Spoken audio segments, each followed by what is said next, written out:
अस्सलाम वालेकुम। इन्नैक्कु நம்ம சேனல்ல இஞ்சி கொத்து பணியாரம் எப்படி செய்யணும் நான் உங்களுக்கு காமிக்க போறேன்। வாங்க அது எப்படி செய்யணும்னு பார்த்துடலாம்। இஞ்சி கொத்து பணியாரம் செய்யிறதுக்கு தேவையான பொருளை முதல்ல பார்த்துடலாம்। 1/2 கிலோ மைதா மாவு எடுத்துக்கிறேன்। அதுக்கு 75 கிராம் நெய் எடுத்து அதை உருக்கி வச்சிருக்கிறேன்। 50 கிராம் சீனி எடுத்து அது நல்லா பொடி பண்ணி வச்சிருக்கிறேன்। தேவையான அளவு உப்பு எடுத்து வச்சிருக்கிறேன்। இனிப்பு உங்களுக்கு தகுந்த மாதிரி போட்டுக்கங்க। மாவுல இத மாதிரி லேசா பள்ளமாக்கிட்டு நம்ம எடுத்து வச்சிருக்கிற நெய்யை இதில் சேர்த்துறேன்। அடுத்து சீனி பொடி பண்ணி வச்சிருக்கிறத சேர்க்கிறேன்। இந்த மாவுக்கு தேவையான அளவு கொஞ்சமா உப்பு சேர்த்துட்டு இந்த மாவுக்கு தேவையான அளவு தண்ணி சேர்த்து சப்பாத்தி மாவு அளவுக்கு நல்லா திக்கா பிசைஞ்சு வச்சுக்கலாம்। கொஞ்சம் கொஞ்சமா தண்ணி சேர்த்து இது நல்லா பிசைஞ்சு எடுத்துருங்க।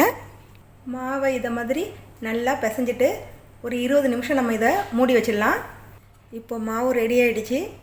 நம்ம பிசைஞ்சு வச்ச மாவுலேருந்து கொஞ்சம் எடுத்துருக்கிறேன்। இதை சப்பாத்தியோட கொஞ்சம் மொத்தமாக நம்ம வளர்த்து எடுத்துக்கணும்।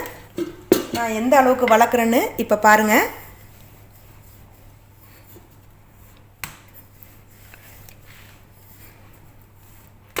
இதை மாதிரி மாவை நல்லா வளர்த்திடுங்க।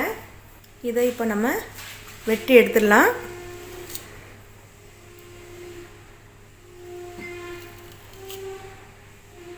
இந்த ஓரத்தெல்லாம் எடுத்துட்டு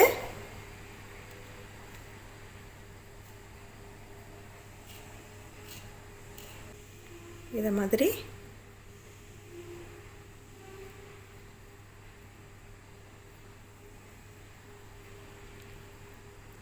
இத மாதிரி செஞ்சு வச்சிருங்க।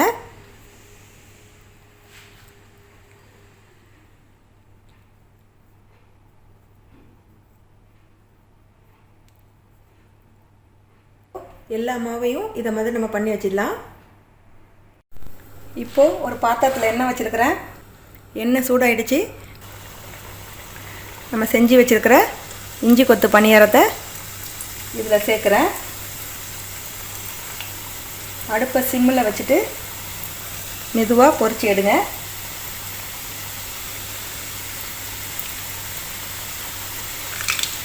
இது மாதிரி டிசைனில் கூட நீங்கள் கட் பண்ணிக்கலாம்।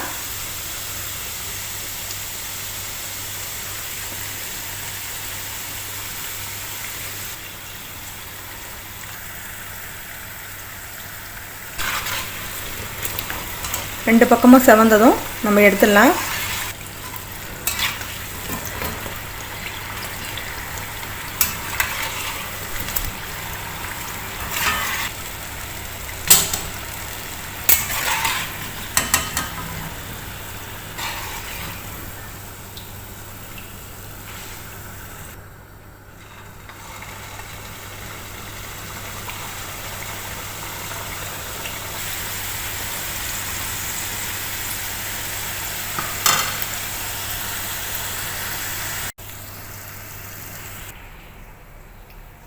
இப்போ நம்ம இஞ்சி கொத்து பணியாரம் ரெடி ஆயிடுச்சு। இந்த ரெசிபியை நீங்களும் வீட்டில் ட்ரை பண்ணி பாருங்க। இன்ஷா அல்லாஹ் அடுத்த வீடியோவில் சந்திக்கிறேன்। அஸ்ஸலாமு அலைக்கும்।